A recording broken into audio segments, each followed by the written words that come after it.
karya penebusan-Mu. Tolong kami, ketika kami berhadapan dengan Alkitab, biarlah kami tidak memandang kertas ini, tapi kami sedang berhadapan dengan Tuhan yang sedang bertitah kepada kami, yang sedang menyelidiki hati kami, yang sedang menembus jiwa kami, untuk kami selalu memandang kepada Engkau.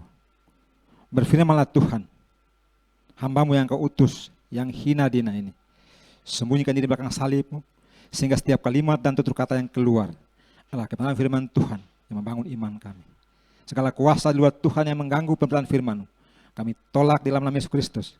Mereka mengundang hadirat Allah memenuhi kami. Di nama Kristus Sang Firman Hidup, kami berdoa dan bersyukur kepada Bapa di surga. Amin. Shalom. Ada sukacita? Siapa yang pagi tadi bangun dengan semangat? Angkat tangan. Oh, ada yang lemas-lemas ya. Oke. Siapa yang hari ini merasa bahwa dia adalah orang yang pantas dikasih Tuhan? Siapa yang merasa hari ini adalah orang yang pantas dikasih Tuhan? Oh, rupanya yang lain gak pantas dikasih Tuhan ya, angkat tangan ini. Berarti percuma saya ngajar 5 tahun di Saint Paul ini. Saudara, saya datang berkhotbah kalian bawa hadiah. Tapi hadiahnya tidak cuma-cuma. Karena keselamatan pun itu tidak gratis, betul? Ada yang mati, siapa? Kristus. Anugerah bagi aspek kita, tapi dari aspek Tuhan itu tidak sia-sia, betul? Oke, tadi kita mulai nih. Ada 5 hadiah, ambil aja gak apa-apa. Tadi itu ada pembacaan dari Kejadian 3:15. Ada yang tahu apa isinya? Yang dibaca tadi. Dan apa? Lalu apa lagi? Di situ ada sebuah janji. Coba ini sekalian diskusi aja, biar nggak ngantuk. Ada sebuah janji dalam istilah teologis disebutkan apa? Ada yang tahu? Ya. Oke, manusia dalam dosa. Ada sebuah istilah yang pasti paham orang teologi lah. Berkaitan dengan janji. Saya kasih clue. Tapi nanti saudara carikan dalam istilah Latinnya, namanya Injil mula-mula. Ada yang tahu apa istilahnya? Injil mula-mula, ada yang tahu? Waduh. Nah, betul. Silakan ambil. Ambil hadiah. Namanya Protevangelium. Oke, Pak Gideon, langsung nanti tunjukkannya biar teman-teman pasti kaget ini. Oke, Alkitab TB2. Aplaus untuk Pak Gideon dulu dong. Nah, apa namanya tadi itu Pak Gideon? Proto. Apa artinya itu? Injil mula-mula. Terus dalam Kejadian 3:15. Oke. Tadi dibaca dalam Injil Yohanes tentang ada suara yang terdengar dari surga, betul? Suara itu namanya disebut sebagai suara yang audible, yang terdengar oleh telinga. Pertanyaan saya, dalam PB itu ada 3 kali terdengar suara dari surga. Di mana saja? Ada 3 kali terdengar suara dari surga. Silakan. Oke, transfigurasi, betul yang pertama. Yang kedua apa? Ada yang kedua? Ada baptis, yang ketiga? Silakan ambil. Luar biasa. Keren ini. Saya sambil minum ya. Sambil minum saya. Oke.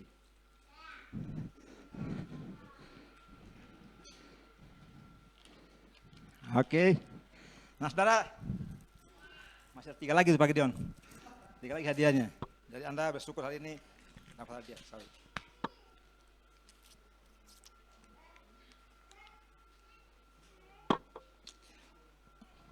Sebutkan inti Injil. Injil tentang apa sih Injil itu? Ya Yesus betul, tapi apa intinya? Tentang apa? Kabar baik tentang apa dulu? Oke. Bagaimana prosesnya? Bagaimana proses Injil itu terjadi menjadi kabar baik itu bagaimana prosesnya? Kematian, kebangkitan dan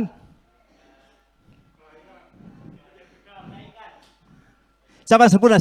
Ulang-ulang yang lebih lengkap. Dari mana awalnya Injil itu? Kelahiran, kematian. Siapa mau ambil hadiahnya? Siapa mau ambil hadiahnya? Silakan. Ambil, silakan. Nah, silakan. Oke. Injil itu bicara tentang inkarnasi, betul ya? Dia lahir dulu. Kan kabar baik gitu. Lalu apa? Dia menderita. Lalu dia mati. Kalau cuma mati doang, nggak bangkit-bangkit, Percuma kita beriman. Betul? Dia bangkit. Satu lagi sebenarnya. Setelah naik terus karena yang datang kembali gimana? Percuma iman kita? Percuma juga. Injil itu bicara tentang dia datang, dia menderita, lalu dia mati, lalu dikuburkan, dia bangkit naik ke surga dan datang kembali. Itu Injil. Kalau saudara tidak yakin itu, maka saudara percuma jadi orang Kristen. Dia datang kembali menjadi penyempurna tentang Injil itu. Nah, hari ini kita belajar tentang bagaimana menemukan kemuliaan Kristus dalam kilauan digital. Apa sih maksudnya ini? Saudara bicara tentang kemuliaan, semuanya bicara tentang sebuah konsep pengakuan bagi seseorang. Next, kita lihat dulu berapa pengertiannya. Apa itu kemuliaan? Sebuah keadaan mulia, keluhuran, keagungan, kehormatan. Anda tahu tadi ketika baca dalam Kejadian 3:15 itu sebelum tadi, di mana manusia memiliki kemuliaan. Coba buka ulang tadi Kejadian 3 tadi ayat 2, baca di ayatnya ke-25. Coba baca ayat 25. Kejadian 2 ayat 25. 5 terakhir itu. Lalu nanti ada kontrasnya.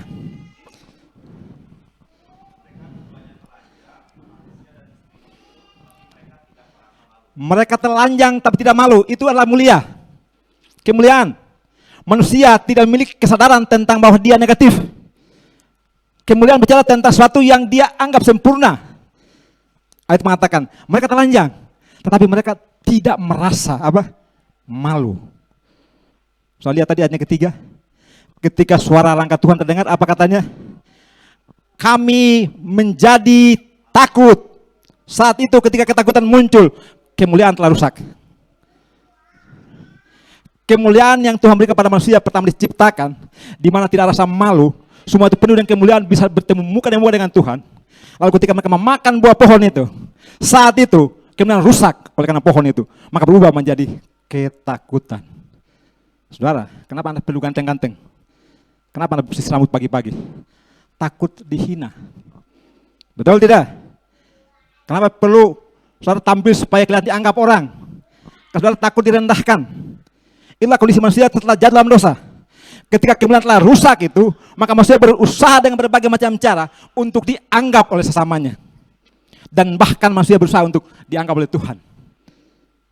Itu hidup kita saat ini. Ayat tadi mengatakan bahwa proto-evangelium, Injil mula-mula, menjelaskan tentang sebuah janji bahwa akan ada restorasi dari kemuliaan yang rusak itu, akan dipulihkan kembali kepada kemuliaan hakiki. Dan hari ini kita melihat konsep kemuliaan dunia. Apa sih kemuliaan dunia yang ini? Keluhuran, keagungan, kehormatan. Kita lihat beberapa contoh. Yang pertama, next. Orang paling kaya. Anda pasti ingat, betul ya? Anda pasti ingat paling kaya tuh. Nama dia akan luhur terus. Namanya tidak akan terhapus dalam memori suara. Orang paling pintar. Siapa namanya? Katanya, kepintaran dia itu baru menggunakan 0,3% otaknya. Nah, saudara, saudara pakai otak berapa? Udah berapa persen otakmu pakai? Dia ini baru 0,3% loh. Orang yang kepake itu, udah pintar. Nah, saudara yang ada di Saint Paul, berapa persen otakmu kepake? 0,0003. Betul? Pintar ini. 0,0 sekian. Nama dia termasyhur. Orang-orang kaya dulu itu, Bill Gates. Siapa lagi? Elon Musk. Siapa nggak tahu mereka? Kalau saya ketemu mereka pasti akan mangku ini. Makasih Pak, makasih Pak. Karena mereka memang terluhur. Itulah konsep kemuliaan dunia. Yang kedua, next. Paling ganteng dan paling cantik. Coba lihat kiri kanan Anda. Coba lihat kiri kanan Anda. Coba lihat paling ganteng nggak? Paling cantik nggak? Saya nggak pede Pak. Nah, itu karena kemuliaan udah rusak. Betul? Ini paling ganteng, paling cantik ini. Pada abad ini, maka manusia abad ini termasuk komunitas alfa di Bandung ini berlomba-lomba mirip mereka. Betul ya? Bagaimana cara beli skincare, betul? Medi pelikur dan kur-kur yang lain, betul? Supaya kelihatan cantik. Betul ya? Mirip mereka, karena mereka menjadi ikon. Ketika foto mereka muncul atau video mereka muncul di layar handphone Anda, saya mau jadi seperti dia. Saya juga pengen cantik seperti dia. Saya juga pengen tampan seperti dia. Maka laki-laki akan mandi sampai 1 jam di kamar mandi. Terus mandi gosok badan, kelihatan putih, tapi nggak putih-putih. Betul ya? Termasuk. Next. Nah, orang terkuat mengangkat berapa tahun itu? 2 tahun diangkat. Pasti anggap, diakui, dihormati. Tercepat larinya, sprinter tahun 2025. Kecepatannya hampir melebihi kecepatan mobil Pajero. Larinya nih. Saudara mau diingat, mau dianggap orang, punya kekuatan seperti yang angkat pipis itu, narasi kuat-kuatnya. Saya nggak bisa Pak, saya kuat lari Pak. Dari apa? Dari kenyataan. Betul? Kalau dari kenyataan, betul ya? Inilah contoh kemuliaan dunia. Next. Nah, kemuliaan dunia pada zamannya. Ada yang tahu nih? Saya nggak kenal Pak. Ada yang tahu nih? Gambar ini pernah meraih perak nasional, meraih gold Jawa Barat 3 kali, meraih gold 7 kali Kota Bandung. Gambar ini nih. Dia mulia pada zamannya.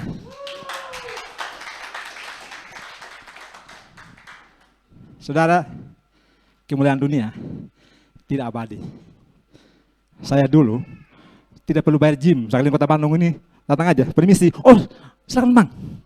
Kalau sekarang, bayar dulu Bang pelatihan katanya. Kan hilang kemuliaannya, udah berakhir. Saya dulu ketemu wali kota gampang itu. Ada proposal, cair. Untuk bina anak-anak olahraga seperti itu ya. Ketika punya badan seperti ini. Saudara, itulah kemuliaan yang bersifat fana. Nah, hari ini kita akan belajar bagaimana saudara menemukan kemuliaan dalam Kristus. Apa dan bagaimana kemuliaan itu? Apa dan bagaimana kilauan digital itu? Saudara, hari ini pun ketika Anda bertemu dengan layar ini ada digital. Di Yohanes tadi, bicara bahwa orang-orang itu tidak mendengar suara itu. Mereka mendengar seperti guntur. Kita mengatakan bahwa terbagi 2 orang itu. Satu kelompok, dia mendengar bahwa kalimat itu berkata apa? Aku telah memuliakan dan akan memuliakannya lagi. Itu deklarasi surga. Surga mendeklarasikan bahwa Kristus dimuliakan dan akan dimuliakan lagi. Tetapi suara itu terbagi 2 bagi orang yang mendengarnya secara audible. Yang pertama mengatakan itu suara guntur. Saudara, kenapa suara guntur? Kenapa manusia lain tidak mendengar suara yang sama seperti Yohanes dengar? Kalimat yang pas, aku telah memuliakannya dan akan memuliakannya lagi. Kenapa beda suara sampai gitu ke telinga mereka? Perspektif, cara pandang terhadap Tuhan yang membuat seseorang tidak memahami, tidak mendengar, tidak mengetahui dari mana suara itu. Dan hari ini saudara ada di tengah-tengah kilauan digital. Tahu kilauan? Dalam ilmu fisika mengatakan ketika berkilau seperti ini, saudara tidak bisa membedakan mana warna yang memisahkan 2 warna itu. Saat ini kebenaran yang Anda temukan dalam kilauan digital ini, seolah-olah semuanya kebenaran hakiki. Seolah-olah. Apakah saudara bisa bedakan mana kebenaran sejati dan kebenaran yang palsu ketika saudara membuka handphonemu, melihat sebuah berita? Dan efek daripada kilauan digital itu kemarin terjadi di demonstrasi Jakarta. Tahu kenapa saudara? Karena orang hanya memahami 1 kalimat dalam informasi itu, tidak utuh mendengarkannya. Contoh, ada mengatakan bahwa Menteri Keuangan mengatakan guru adalah beban negara. Kalimat itu pemicu membuat beliau sekarang mundur karena dia diperlakukan secara barbar oleh negara itu. Kenapa demikian? Karena orang melihat kalimat itu yang muncul tidak utuh. Lo tahu kalimat itu? Itu hasil editan AI. Hanya supaya menjatuhkan dia. Padahal beliau ketika menonton video itu dia tidak pernah mengatakan bahwa guru adalah beban negara. Maka saudara-saudara yang anak Tuhan, jangan cepat terprovokasi dengan informasi-informasi digital. Saudara tidak akan bisa membedakan. Dan saudara ada di tengah-tengah saat ini di mana saudara diberhadapkan seolah-olah semua itu baik adanya. Semua kabar seolah-olah benar. Maka saudara harus memiliki pondasi yang kuat dan akan menemukan tentang kebenaran itu. Apa dampaknya? Erosi informasi. Betul? Baru datang pagi ini, beberapa pagi aja 1 menit kemudian muncul yang baru. Sehingga saudara tidak bisa menemukan mana yang benar. Cepat kali informasi itu. Yang kedua, Degradasi novelty. Tahu novelty? Kebaruan. Apa yang baru saat ini? Nggak ada yang baru. Semuanya mirip. Betul tidak? Saat ini bukan ini, Pak. Anda baru buka pada menit ini, menit baru udah muncul lagi yang baru. Sehingga novelty itu menjadi hilang oleh karena digital. Yang ketiga, reduksi interaksi sosiologis. Betul tidak? Saudara lebih gampang kemana? Jauh di mata ke di hati, betul? Lebih dekat dengan oleh handphone daripada sampingmu, betul tidak? Itu pengaruhnya. Lebih dekat dengan orang-orang yang like saudara, yang subscribe saudara, daripada temanku sendiri yang sedang sakit. Ini efeknya. Dan akhirnya ketergantungan dan gangguan kesehatan mental dan fisik. Itulah kilauan daripada digital. Di mana manusia tidak dapat membedakan. Kilauan itu membuat seorang menjadi abstrak semuanya. Dan akhirnya apa yang terjadi? Menggeser fokus spiritualmu. Dan hari ini saya berdiri di sini sebagai seorang pengajar, sebagai seorang pengkhotbah, sebagai hamba Tuhan. Saudara harus bertobat untuk hanya memandang setiap secara abstrak. Maka tempatkan fokusmu secara benar melalui firman Tuhan. Kita lihat kisah tadi bahwa Allah Bapa bersudah surga mendeklarasikan, aku telah memuliakan. Dari mana itu? Dari Kejadian 3. Ketika janji tadi Kejadian 3:15 itu, keturunanmu akan meremukkan kepalanya, itu muncul ala dimensi kemuliaan Kristus itu. Sampai ketika dia hadir. Nah, tahu konteks ayat ini? Konteksnya adalah dia bicara tentang bahwa dia akan mengalami penderitaan. Aku akan memuliakannya. Apa akan itu? Kemuliaan Kristus apa? Next. Kita lihat. Kemuliaan Kristus itu next lagi. Nah, dia tampil untuk mewujudkan bahwa siapa dia sesungguhnya. Next. Ini kemuliaan Kristus, ini kemuliaan. Ada yang mau disalibkan? Nggak akan mau. Tapi inilah kemuliaan. Jadi kemuliaan Kristus dan kemuliaan dunia ini paradoks. Harus tahu. Saya ulangi. Kemuliaan surgawi dalam Kristus dengan kemuliaan dunia adalah paradoks. 2015. Viral lagi di anggota dewan. Hanya karena disebut yang mulia, maka ngamuk.